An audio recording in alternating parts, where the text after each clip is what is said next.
Plastic వాడకాన్ని ఎంత తగ్గిస్తే అంతగా భూదేవిని గౌరవించిన వాళ్ళం అవుతాం. అందుకే నేను 4-5 ఏళ్ళు అయింది నా సభల్లో ఎక్కడ ఈ రాగి డబ్బా, స్టీల్ డబ్బా తప్పితే ప్లాస్టిక్ సీసా కనపడదు. ఖచ్చితంగా ఇది ఉండాల్సిందే. ఇలా లేకపోతే నేను రానని చెప్తాను. ప్రపంచం అంతా చూస్తున్నారు. మనం ఆచరిస్తే అందరూ ఆచరిస్తారు.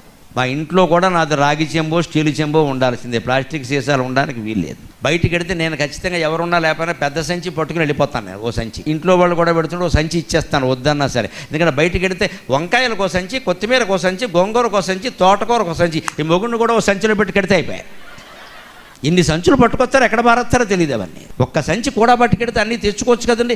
ఇంటికి వచ్చాక కాస్త కింద కూర్చోగలిగితే కింద కూర్చొని, లేదా కుర్చీలో కూర్చొని ఆ మాత్రం బెండకాయలు దొండకాయలు కూడా వేరు చేసుకోలేమా అండి?